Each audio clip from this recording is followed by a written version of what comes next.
tema que se tratará enseguida se denomina presupuestos para la incorporación de una persona jurídica al proceso y para la imposición de sanciones penales. Estará a cargo del doctor Dino Carlos Caro Coria, que es doctor en Derecho por la Universidad de Salamanca, profesor de Derecho Penal en la Pontificia Universidad Católica del Perú, en la Universidad de Lima y en la Academia de la Magistratura. Es miembro de la Comisión Especial Revisora del Código Penal y de la comisión que elaboró el nuevo Código Procesal Penal del 2004.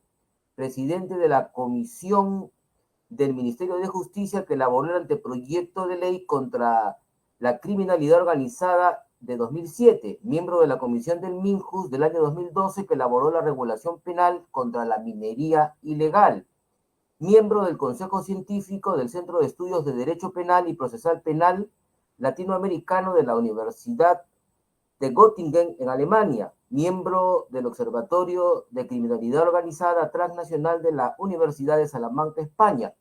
Además, es autor de múltiples libros y artículos especializados en materia penal y procesal penal, socio fundador de Caro y Asociados, gerente general del Centro de Estudios de Derecho Penal Económico y de la Empresa, y director del Anuario de Derecho Penal Económico y de la Empresa. Con ustedes, el doctor Dino Carlos Caro Coria. Adelante, por favor.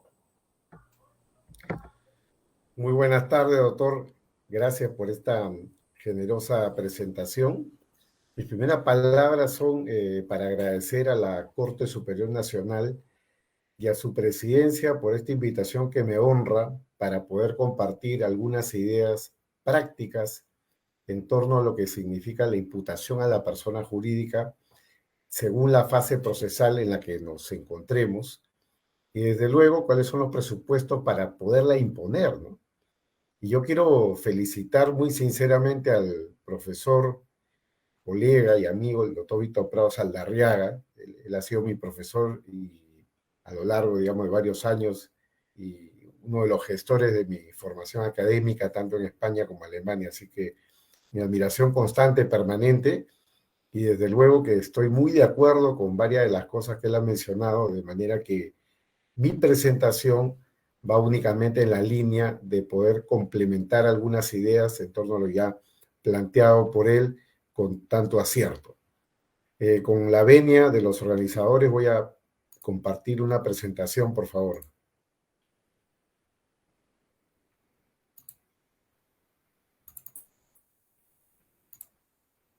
Solo quería confirmar si se puede ver la presentación. Perfecto, se ve. Todo bien. Muchísimas gracias. Bien, voy a tratar el tema de la peligrosidad objetiva como presupuesto para la incorporación de la persona jurídica en el proceso penal. ¿Cómo funciona esto? ¿Cómo creo yo que debería de funcionar? Como ha dicho el doctor Prado, la receta personal, ¿no? ¿Cómo yo veo la situación? Entiendo, por lo que he podido ver de la documentación que se me alcanzó, que hay, digamos, una suerte de contradicción jurisprudencial o dos opciones, dos líneas jurisprudenciales en torno a la incorporación de la persona jurídica. Una primera línea considera que la punibilidad de la persona jurídica no descansa en la retribución por alguna conducta que le sea especialmente reprochable a la persona jurídica, sino en la peligrosidad objetiva, que es lo que ya ha señalado también el doctor Prado, derivada de su eventual instrumentalización para favorecer o encubrir el entorno delictuoso, imputarle a la persona natural. Claro, entonces, bajo esta lógica, tendría que entenderse de modo claro que la incorporación de la persona jurídica dentro del proceso penal necesariamente tendría que venir de la mano, según la etapa del proceso en la que estemos, con la identificación de esos elementos propios de la peligrosidad objetiva. Esa sería, digamos, una primera posibilidad interpretativa. Entiendo también que hay una segunda posibilidad interpretativa, según la cual, partiendo de que el acuerdo plenario no habría señalado con claridad cuáles son los elementos necesarios para incorporar a la persona jurídica en el proceso, se entendería, digamos, de que el análisis de la peligrosidad no forma parte de los requisitos para la incorporación, es decir, no forma parte de esta etapa, Eso es algo que se evaluará al final del proceso, es algo que se evaluará al momento, digámoslo así, de la acusación y de la sentencia. La postura originaria o la anteriormente descrita plantea de que ya desde la incorporación tiene que existir esta discusión y motivación por parte del Poder Judicial. Ahora bien, el punto de partida, como ya lo ha señalado el doctor Prado, es el acuerdo plenario, ¿no? Y ese acuerdo plenario, que hoy en día, como también ha advertido el doctor Prado, es un acuerdo que ya no es actual en la medida que hay muchos problemas advertidos en la práctica en los últimos 12 años. Sí fue muy claro y yo creo que cumplió con su misión en el sentido de señalar con claridad en el fundamento 21B literalmente lo siguiente, que es la parte que yo rescato, ¿no? Para efecto de esta intervención. Los hechos que relacionan a la persona jurídica con el delito en materia de investigación.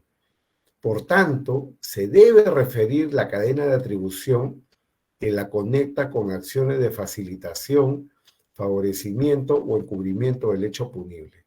Y en base a todo ello se tiene que realizar la fundamentación jurídica que justifique incluir al ente colectivo en el proceso. Fíjense qué importante esta elocución, ¿no? La fundamentación jurídica que justifique incluir al ente colectivo en el proceso. Es decir, el acuerdo plenario, pese a que en el tiempo, digamos, ha perdido alguna actualidad, como ya se ha advertido, sí llegó a decir de forma expresa, que tenía que existir una mínima motivación en torno a la cadena de atribución que conecta a la persona jurídica con esas acciones de facilitación, favorecimiento o encubrimiento del hecho punible, ¿no? Eso se tiene que justificar para incorporar a la persona jurídica o al ente colectivo dentro del proceso. Lo demás son requisitos formales, porque si vamos al artículo 91 del nuevo Código Procesal Penal, es un dato formal de identificación de la persona jurídica, la razón social, su naturaleza, etc. También es formal el tema del domicilio de la persona jurídica, ¿no? Su sede, matriz o filiales, ¿no? Y lo tercero es lo que es materia, digamos, de esta discusión, ¿no? Que debemos entender por esa relación sucinta de los hechos en que se funda el petitorio y la fundamentación legal. Y acá yo quiero advertir lo siguiente, ¿no? La perspectiva del Ministerio Público, la propuesta interpretativa del Ministerio Público, que en este, digamos, en este plenario de la Corte se va a discutir, la propuesta del Ministerio Público siempre es formal, ¿no? Estos requisitos del artículo 91 hay que leerlo formalmente: identificación de la persona jurídica, el domicilio, y la relación sucinta suele ser la formalización de investigación preparatoria. Es decir, hay una suerte de remisión a la disposición de formalización de investigación preparatoria, y con esa remisión, transcripción, lo que se pretende es justificar el tercer requisito o la tercera exigencia prevista por la ley, esa relación sucinta de los hechos. Pero claro, acá yo creo que hay un error, y lo pongo como tal y lo señalo como tal para la consideración de los dignos jueces que van a tomar una decisión plenaria, y es que el error radica en que la persona jurídica es un ente distinto de la persona natural. Entonces, eso significa que la consecuencia jurídica que se podría imponer a la persona jurídica en el proceso, al final, en la sentencia, va a ser distinta a la de la persona natural. La persona natural imputada podrá sufrir pena privativa de la libertad, inhabilitaciones, las condenas correspondientes, mientras que la persona jurídica va a sufrir una consecuencia propia o particular, donde se van a afectar bienes jurídicos o intereses de la persona jurídica. Primero, desde su reputación, porque el solo hecho de estar procesada ya implica lo que se denomina hoy en día daño reputacional o riesgo reputacional. Puede afectar su patrimonio con una multa, sus libertades comerciales por la consecuencia de prohibición de actividades, se pueden cerrar locales o se puede incluso disolver la persona jurídica, como ha pasado en 2 casos, según lo señaló el doctor Prado. Claro, entonces las consecuencias no son para la persona natural. Por lo tanto, desde mi punto de vista, No es suficiente con una remisión a la disposición de formalización de preparatoria. Hay que decir algo más. Hay que decir algo más. Y ese algo más tiene que ver, a mi entender, con un relato sucinto. Sucinto. Estamos en la preparatoria, porque la incorporación de la persona jurídica en la etapa preliminar, si bien podemos seguir el estándar del Acuerdo Plenario 1/2017, de que se requiere una sospecha inicial simple, eso no es controlable en principio por los jueces, ¿no? Eso es decisión autónoma del Ministerio Público, me refiero a la incorporación. La incorporación de la persona jurídica en etapa preliminar, si bien puede estar sujeta a la sospecha inicial simple, digamos, ahí el que controla en principio es el propio fiscal. Y si el fiscal no cumple con motivar eso mínimamente, bueno, podría la persona jurídica en teoría, no he visto que haya sucedido en la práctica, recurrir a una tutela de derechos para que haya una mínima imputación, ¿no?, en esa etapa, ¿no? Pero claro, si ya estamos en preparatoria, que es lo que ya por ley corresponde, digamos, a las competencias, digamos, directas del Poder Judicial, zanjar si es que se incorpora o no la persona jurídica para efecto de la consecuencia accesoria, eso es algo que desde mi punto de vista tiene que estar sujeto a una mínima motivación. Estamos hablando de la llamada sospecha reveladora, con toda la discusión que ha habido, ¿no?, sobre este estándar, ¿no?, y algunas imprecisiones que pueda tener cuando se emitió la sentencia plenaria casatoria 1/2017 de lavado de activos, ¿no? Sin perjuicio de eso, discusión que no voy a traer al caso, pero por lo menos partiendo de ese estándar, o la base de ese estándar, a mi entender, es trascendental que la Fiscalía haga un trabajo adicional.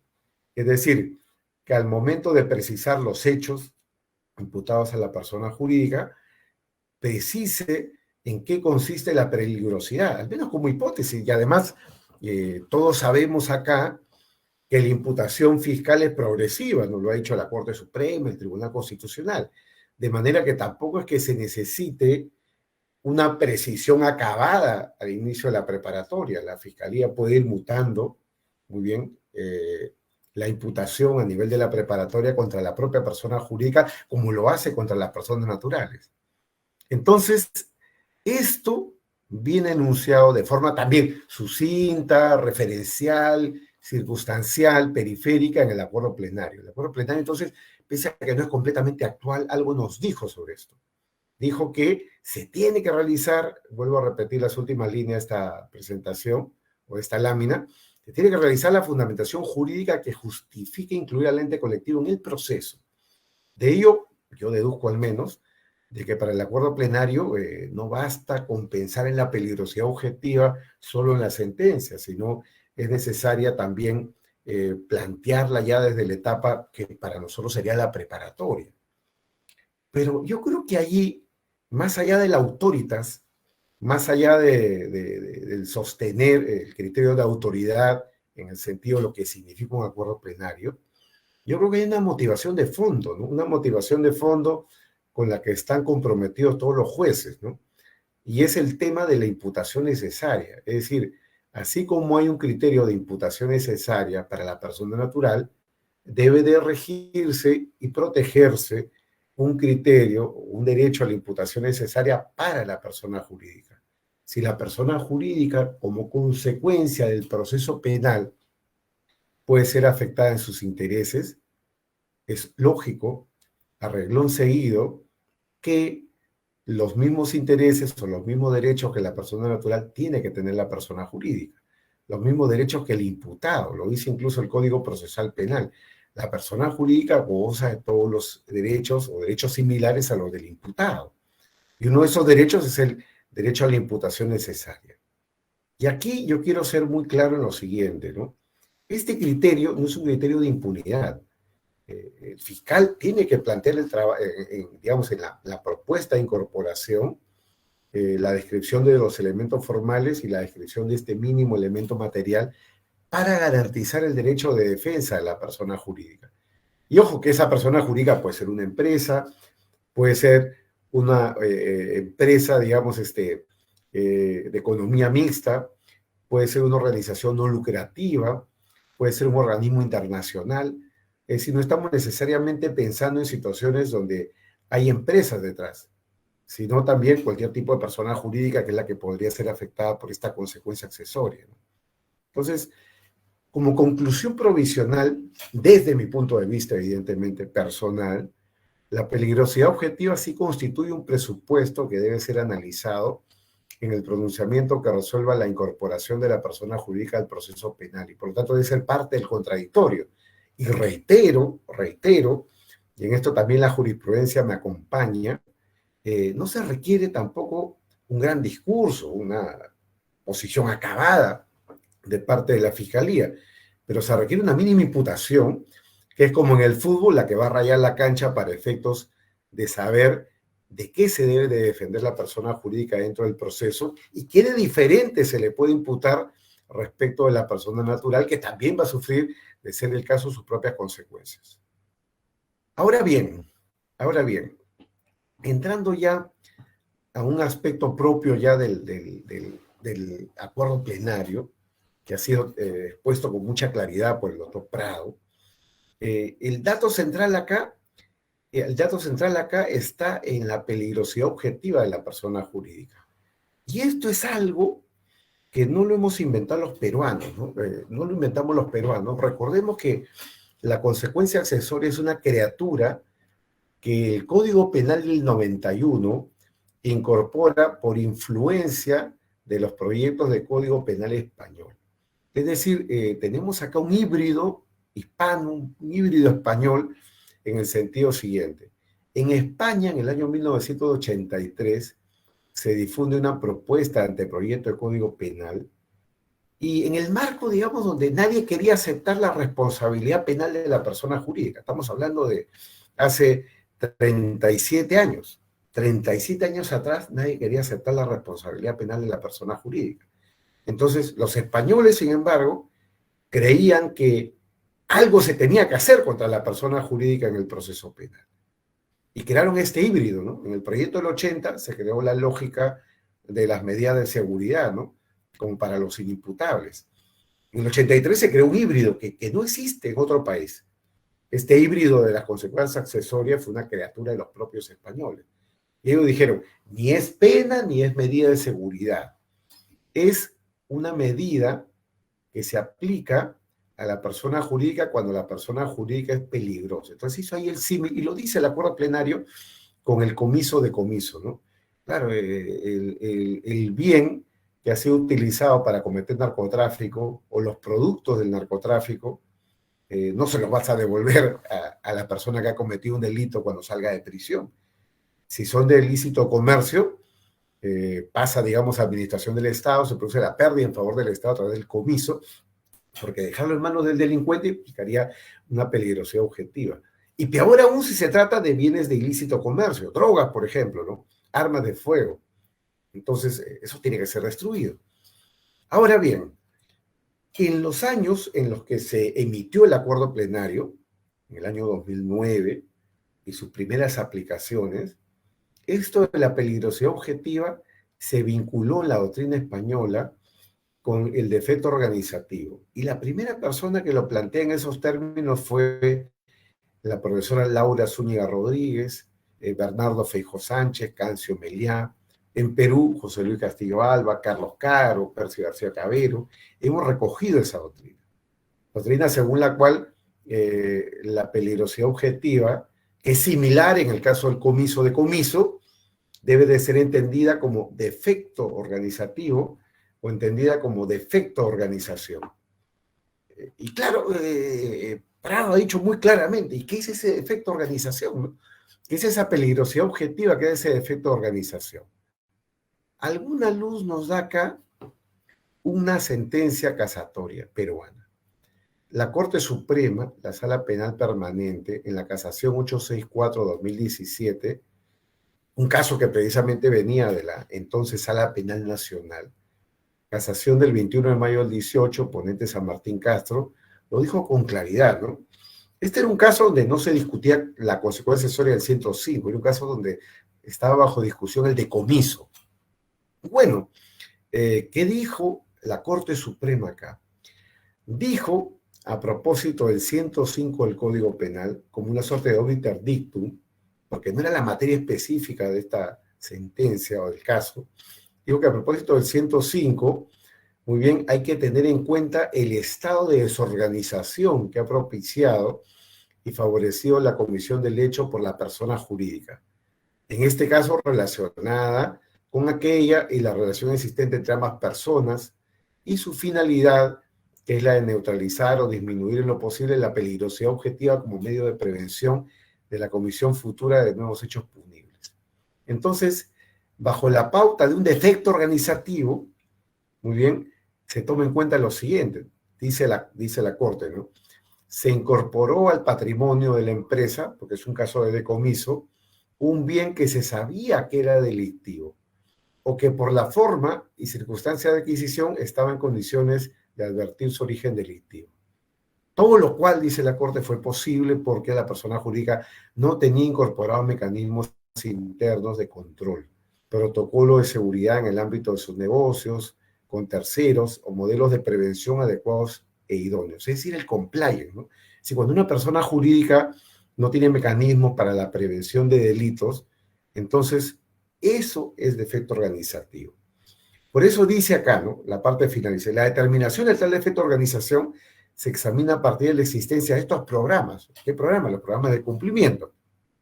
Si legalmente están impuestos, como en el caso de las disposiciones sobre responsabilidad administrativa de la persona jurídica, que es la ley 3424.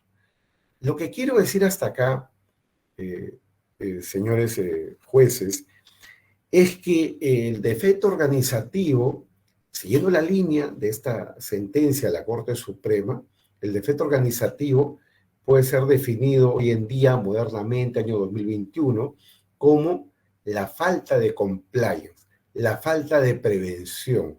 La persona jurídica no ha previsto mecanismos de prevención.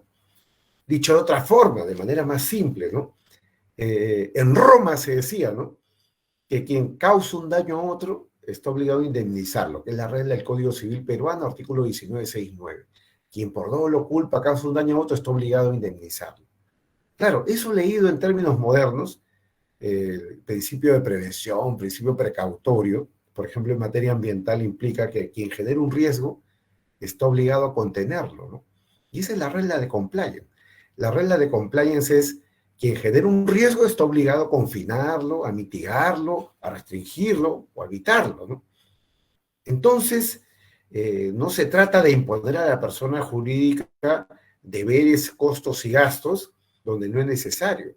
La persona jurídica lucra, cumple con su finalidad social, puede generar empleo, puede pagar impuestos, toda una serie de beneficios, pero esos beneficios vienen de la mano también con una serie de riesgos.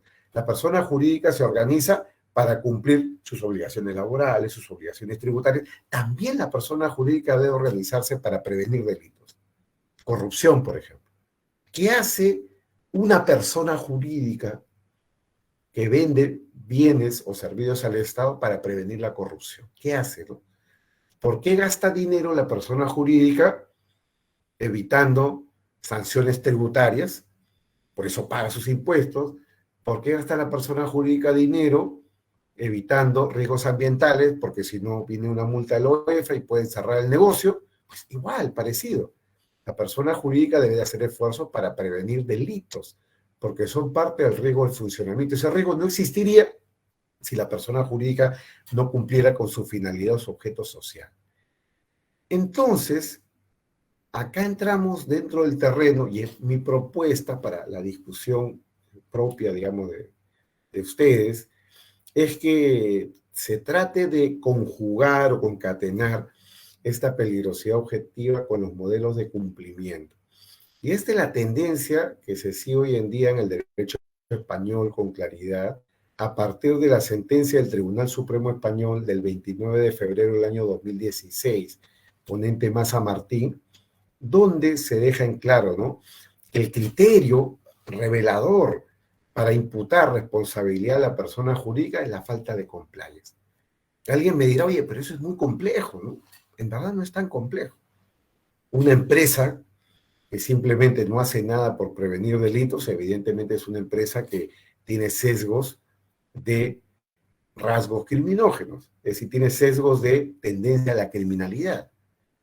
Una persona jurídica que ha establecido medidas de prevención no tiene tampoco que tener una certificación ISO, o no tiene tampoco que tener todo un gran programa de cumplimiento.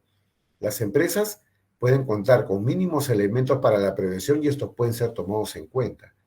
El doctor Prado ha dicho bien, ¿no? Casuística, ¿no? Casos ahí donde podemos tomar en consideración esto. Y yo los invito a que, complementando lo que ha hecho el doctor Prado, tratar de conjugar esto con algunos elementos importantes que ya están en las leyes. Por ejemplo, en la ley 3424, en el artículo 17, cuando habla de los modelos de cumplimiento, se refiere, digamos, a las bases mínimas de modelo de cumplimiento. Es decir, que existe un oficial de cumplimiento para prevenir los delitos en la organización, que existe un mapa de riesgos, que existe un canal de denuncias, que exista capacitación permanente y procesos de mejora. O podemos también tomar como referencia el reglamento del artículo 17.1, que es el decreto supremo 002-2019-Justicia, que detalla con amplitud en qué consisten estos elementos. Y si queremos ser ya aún, y si tenemos un poquito más de tiempo, y queremos ser aún más detallosos, podemos ir a un documento poco estudiado, pero que está ya difundido, que son los lineamientos para la implementación de programas de cumplimiento, programas de prevención que ha realizado la Superintendencia del Mercado de Valores. Y la Superintendencia del Mercado de Valores lo ha hecho porque en el marco de la Ley 3424 es la que va a tener que testear si estos programas de cumplimiento son idóneos o no, ¿no? Entonces, por eso he emitido en marzo de este año esos lineamientos que trae ejemplos prácticos, ejemplos concretos, con preguntas y respuestas, y nos ayuda mucho a conocer esto que podría sonar un poco raro, extraño todavía, que es lo del compliance, ¿no? Entonces, desde mi punto de vista, ya volviendo sobre la consecuencia accesoria, la persona jurídica es un sujeto sin culpabilidad, ¿no? Que ostenta la calidad de objeto peligroso, según el acuerdo plenario. Estas medidas se fundan en la peligrosidad objetiva de la cosa, es decir, el defecto organizativo, la ausencia de controles, en otros términos, el no compliance, ¿no? Y el compliance lo testeamos según lo que ya se ha mencionado, ley 3424, el reglamento y estos lineamientos, y desde luego todo lo que ha señalado con gran certeza el doctor Prado, ¿no? Ahora bien, solamente acá para reforzar lo que he tratado de sostener, ¿no? Si la persona jurídica tiene semejantes derechos y garantías que la persona natural, tiene que haber el cumplimiento, tiene que darse cumplimiento mínimamente a la imputación necesaria. Yo no pido que la imputación necesaria tenga el mismo grado de precisión que se puede exigir para la persona natural. En derecho penal siempre hay una regla, ¿no? A mayores intereses en juego, más garantías. A mayores riesgos para el imputado, mayor garantía. A menores riesgos para el imputado, menores garantías, ¿no? Claro, y las garantías máximas siempre van a estar dadas para la persona natural, porque ella puede ir a prisión, la persona jurídica no. Finalmente es una cosa. Desde esa perspectiva, podríamos decir que el principio de imputación necesaria para la persona jurídica no tiene que tener ese grado, muy bien, de exigencia que existe para la persona natural, sino un grado de exigencia más relativo considerando que los riesgos son menores. Digamos, si el ícono del derecho penal es la cárcel, la prisión, y ese no lo puede sufrir la persona jurídica, entonces las garantías pueden ser unas garantías mucho más flexibles, pero debe cumplirse mínimamente con precisar la base fáctica, el hecho punible que hizo la persona jurídica, la calificación jurídica y en qué base es imputación, cuál es ese defecto de organización o el no compliance. De pronto el fiscal viene y lo dice, simplemente esta empresa no tenía ninguna medida de prevención. Es decir, trabajaba u operaba con absoluto desprecio al riesgo, ¿no? Es algo así como un conductor que está conduciendo un vehículo a 80 kilómetros por hora en zona peatonal con niños. Claro, de pronto no tenía ganas de matar a nadie, de pronto no tenía intención de matar a nadie, pero en el curso normal de las cosas, todos sabemos que si conduce 80 kilómetros por hora en esta zona, puedes matar a alguien. Entonces, alguien que opera con desprecio o digamos con amor al riesgo, un amor inusitado, injustificado, me refiero a una empresa, podría, digamos, cumplir con ese requisito mínimo de imputación para efectos de la etapa preparatoria, ¿no? Entonces, vuelvo sobre lo que ha dicho el doctor Prado, ¿no? Entonces, debe de describirse mínimamente los indicios reveladores, ¿no? Que son, digamos, el mínimo necesario para, digamos, una imputación a nivel de la etapa preparatoria. Ahora, ¿qué pasa con los casos de incorporación tardía? ¿No? A veces sucede que la persona jurídica no es incorporada en la etapa preliminar ni al inicio de la preparatoria, sino en etapa posterior, ¿no? Durante la preparatoria, a veces incluso cuando va a terminar la preparatoria. Esto yo creo que exige un control judicial. En los casos en los cuales una persona jurídica es incorporada tardíamente, y aplica también esto para la persona natural, debe de garantizarse un mayor nivel de precisión de la imputación, porque si la preparatoria ya, que podría durar, por ejemplo, en caso de crimen organizado, 36 meses, y la persona jurídica está siendo incorporada en el mes 24, entonces evidentemente va a tener 2/3 menos de tiempo para defenderse. Entonces eso exige de que su incorporación esté sujeta a una exigencia mayor, porque si ya la preparatoria está por terminar y las posibilidades de defensa son menores, entonces debería de exigirse más de la imputación para que existan mayores posibilidades de defensa en lo que resta de la etapa preparatoria y esto no termine o no dé lugar, digamos, a situaciones de indefensión, ¿no? Y bueno, ¿cómo debe de probarse o cuál es el estándar probatorio exigible para incorporar a la persona jurídica? Como ha dicho el doctor Prado, no hay nada escrito sobre este punto en el acuerdo plenario, ¿no? Lo que sí podemos hacer es que nos remitamos al estándar del acuerdo plenario 1/2017, la sentencia plenaria casatoria en materia de lavado de activos, ¿no? La imputación inicial, sospecha inicial simple, diligencias preliminares, la etapa preparatoria, sospecha reveladora, la etapa de acusación, sospecha suficiente, y evidentemente la etapa de una posible sanción, llamémosle condena entre comillas a la persona jurídica, el más allá de toda duda razonable, ¿no? Y yo coincido también con el doctor Prado en que si van a haber medidas cautelares, muy bien, esas medidas cautelares que están previstas en el artículo 313, 313A del nuevo Código Procesal Penal, esto debe de estar asociado a un nivel de sospecha grave, porque estamos hablando, por ejemplo, de la suspensión de la actividad de una persona jurídica durante un periodo de tiempo, ¿no? Y esto es algo que puede ser perjudicial para la persona jurídica y debería de aceptarse solamente bajo un estándar probatorio mucho más elevado, ¿no? Ahora, no siendo un tema zanjado, por lo tanto, es fundamental que la Fiscalía cumpla pues, con la descripción de este defecto organizativo o la falta de compliance, ¿no? Digamos, respecto a los criterios que ha utilizado para la imputación, ¿no? Ahora, ¿qué pasa en los casos en los cuales la implementación de un compliance penal constituye un indicio de ausencia de peligrosidad objetiva, ¿no?